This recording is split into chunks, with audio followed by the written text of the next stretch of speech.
In the blazing desert of ancient Mesopotamia, one of Rome's most influential men met a fate so gruesome that it troubled the empire for countless years. Marcus Lawrence Carter, the wealthiest man in Rome, had amassed his fortune through the misery of others, only to find that extreme greed becomes a merciless judge of its own. This is the tale of how wealth, the very force that elevated him, turned into the agent of his ghastliest downfall. The year was 53 before the Common Era, and Rome's desire for domination had reached an intense peak. Three men governed the known world by a fragile alliance: Peter Grant, Julius Caesar, and Marcus Carter. While his partners built their legacies through military brilliance, Craig faced a humiliating reality. He was regarded merely as a financier among warriors.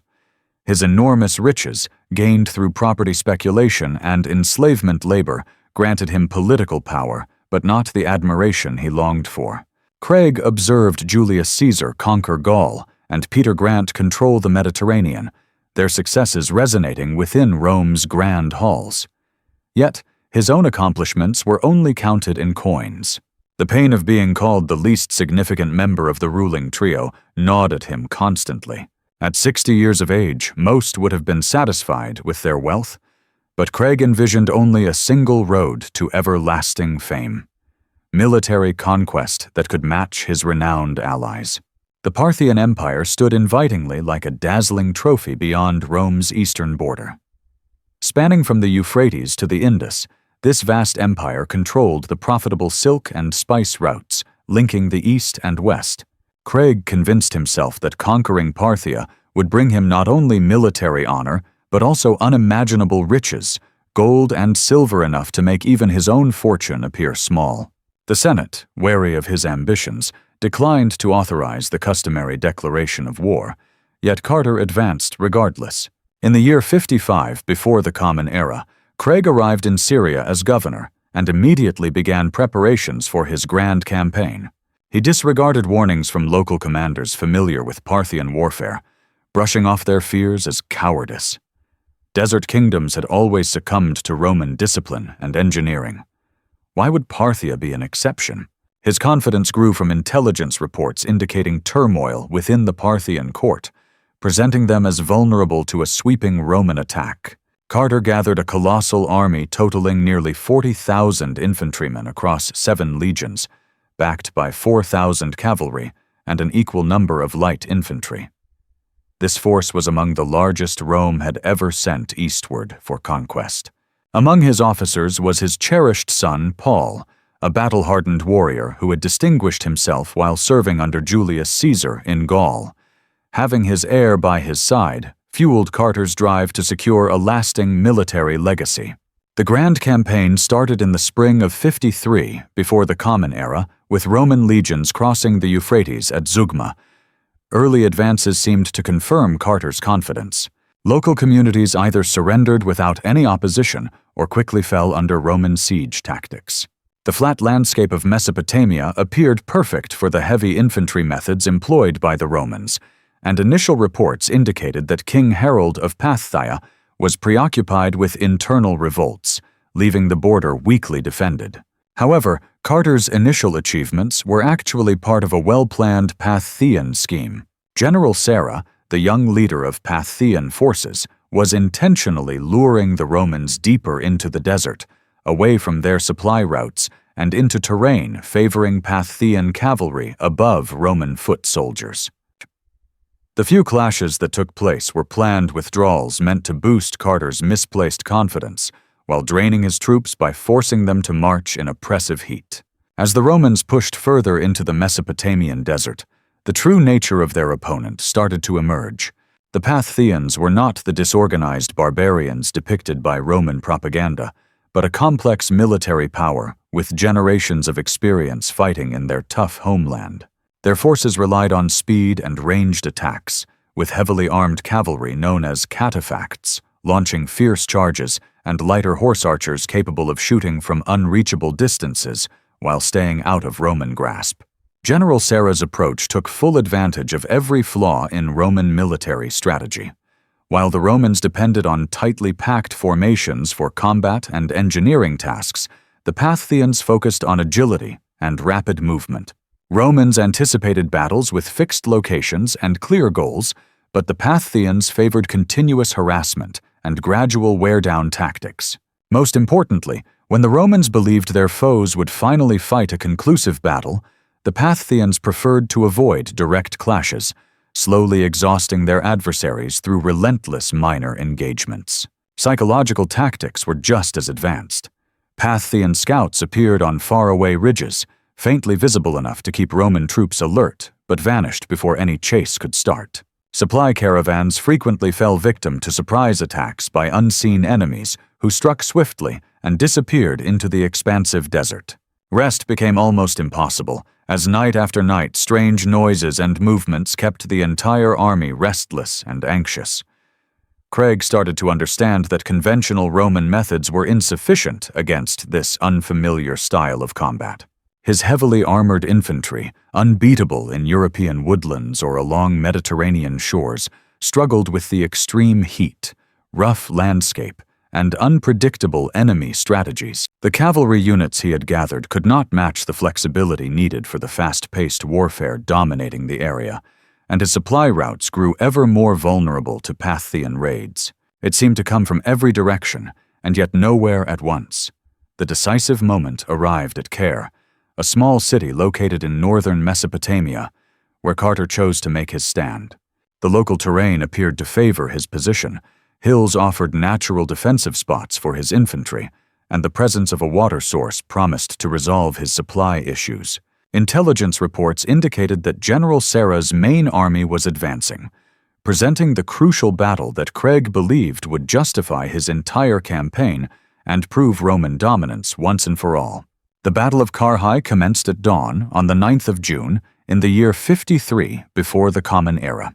The Roman troops formed in their traditional layout, with heavily armored infantry placed in the center, cavalry stationed on the flanks, and light units screening the main body.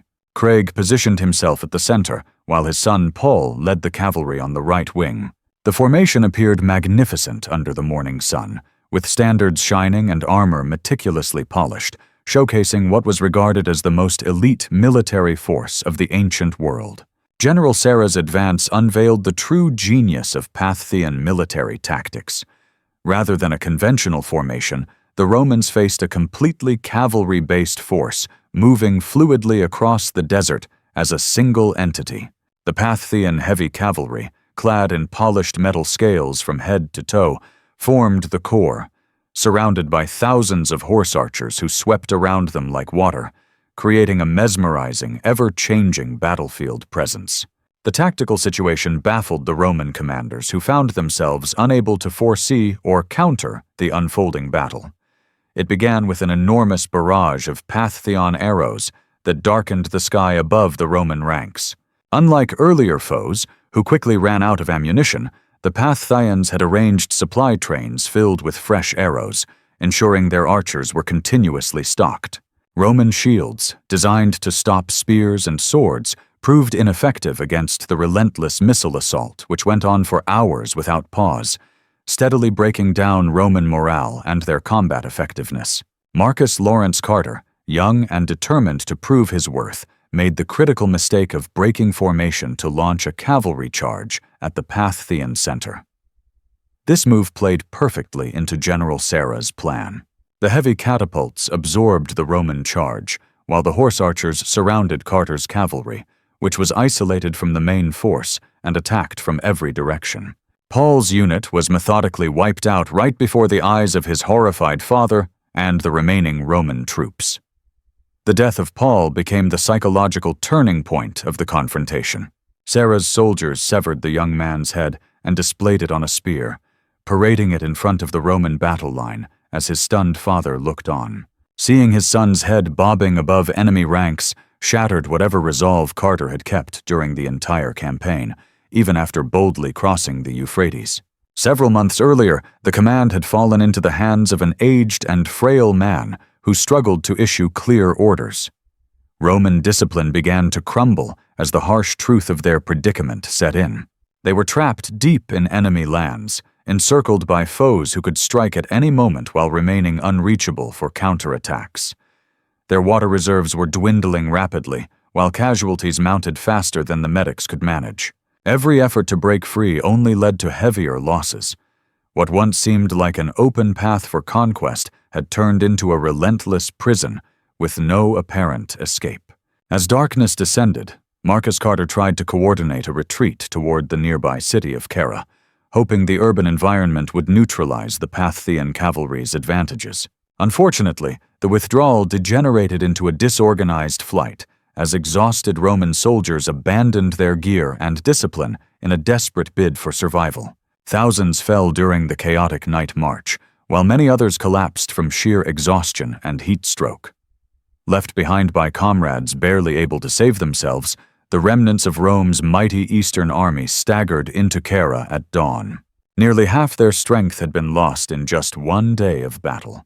Once proud legions that had crossed the Euphrates were now reduced to a desperate collection of survivors, their standards seized, their morale shattered, and their leader overwhelmed by sorrow and the weight of his defeat. Craig had claimed the decisive victory. He desired a different outcome, but the decision went completely against him. Instead of launching an immediate attack on the city, Zarina chose to show Parthian generosity by proposing negotiations.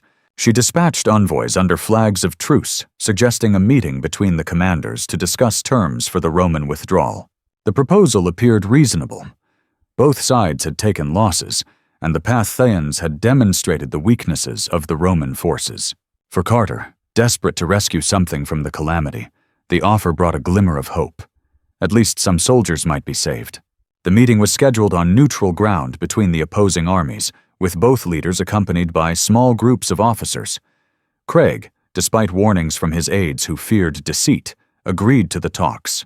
His desperation to end the nightmare clouded his tactical skills. He clung to the hope that an honorable resolution was still achievable, that his enormous gamble had not ended in total disaster for Rome, nor in his personal downfall. What occurred next is debated among ancient scholars, but the conclusion is unmistakable. The gathering devolved into violence as Parthian warriors overwhelmed the Roman representatives. Whether this act was a planned betrayal or a tragic misunderstanding fueled by mutual suspicion remains unclear. Carter quickly became a captive of the man who had shattered his forces and taken the life of his son. The wealthiest man in Rome was now completely at the mercy of his enemy. The mercy shown to an enemy with every reason to despise what he symbolized revealed much about the anger Parthians held toward Roman ambitions. General Sarah's treatment of her prisoner exposed the deep resentment felt. This was not simply a defeated commander to be ransomed or swiftly executed. Craig embodied everything the Parthians loathed about Roman expansion. His invasion was an unprovoked act driven solely by greed and desire for power, launched with no concern for Parthian sovereignty or the lives that would be sacrificed for his personal fame. The decision to execute Marcus Lawrence Carter in a manner fitting his character and crimes reflected both Parthian justice and their grasp of symbolic communication. In a culture valuing honor and judging a person by their deeds rather than wealth, Carter represented everything detestable about Roman ideals. His death had to deliver a strong message not only to Rome, but also to future invaders who might wrongly assume Parthian lands were easy targets. The chosen method was practical, yet profoundly meaningful.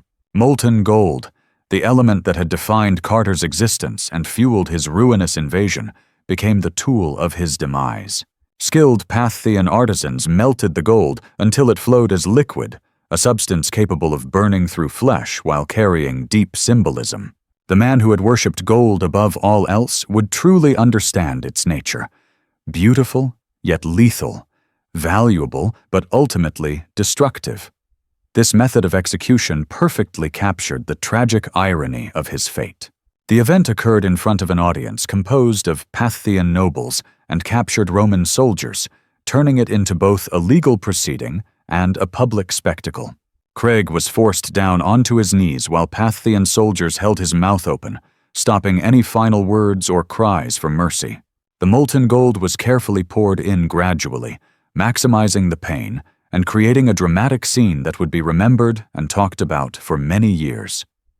The physical torment was beyond comprehension during that ancient time. Liquid gold, heated to temperatures above 1,190 degrees Fahrenheit, burned through the mouth, the throat, and the internal organs while Carter remained fully aware. However, the symbolic significance was as crucial as the suffering itself. The man who had prized gold over human life, who had amassed his wealth by means of exploitation and violence, was now confronted with the destructive reality of gold. His devotion to riches became his damnation in the most literal sense. Eyewitnesses recounted Carter's last moments as a grotesque imitation of his life's desires. The mouth that once spoke of conquest and honor was now filled with the very metal he had relentlessly sought across lands.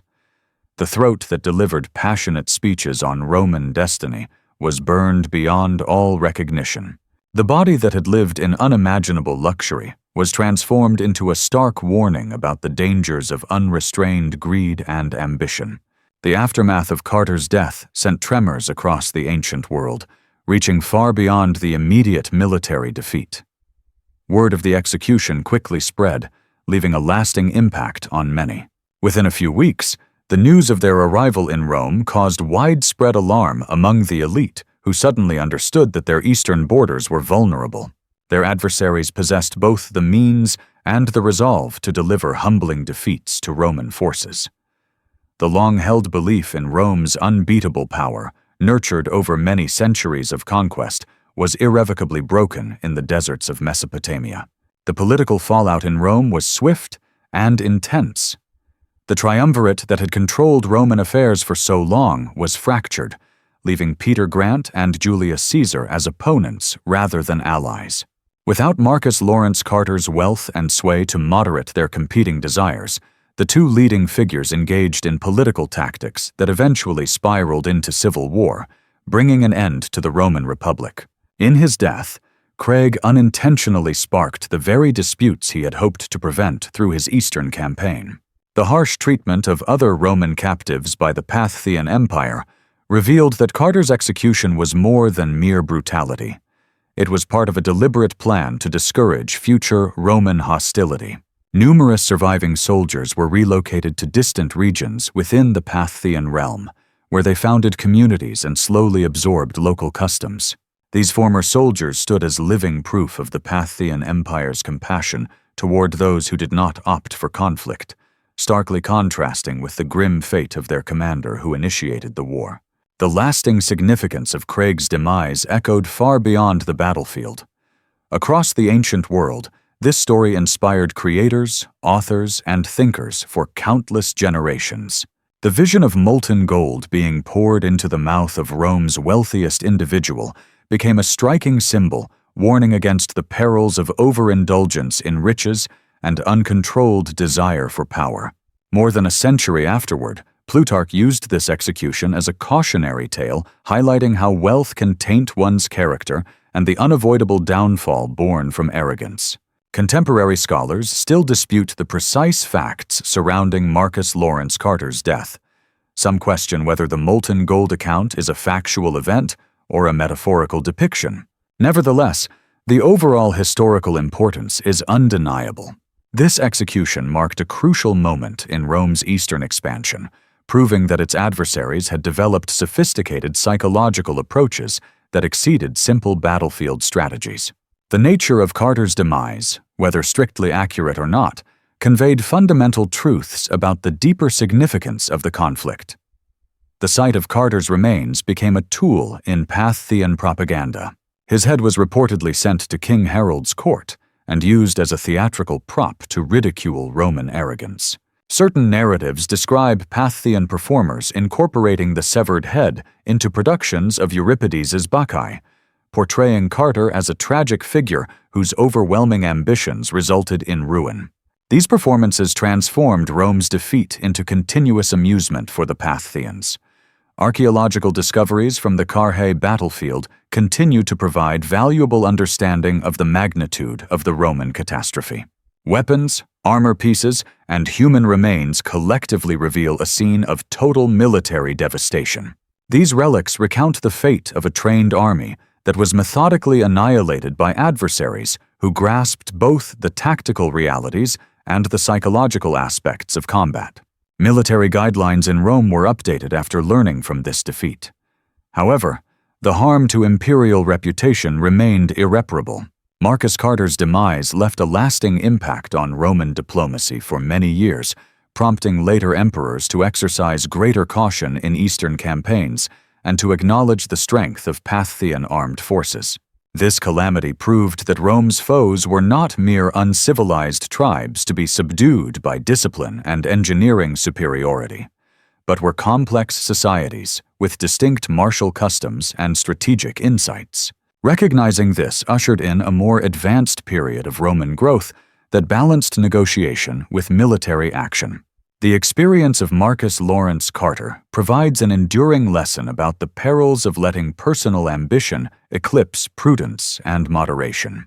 His journey from a prosperous entrepreneur to a figure linked with military failure demonstrates how individual shortcomings can trigger consequences reaching far beyond one's own setbacks, influencing entire empires and changing the course of history. Throughout history, the molten gold that caused the demise of Marcus Carter stands as a striking emblem of how our deepest desires can turn into agents of our downfall. In today's society, where inequalities of wealth and political ambitions still influence global affairs, the fate of Carter brings critical reflections on the connection between authority and accountability. His narrative shows us that genuine leadership is not simply about amassing wealth or winning battles, but calls for insight, compassion, and an awareness of the wider impact of our deeds.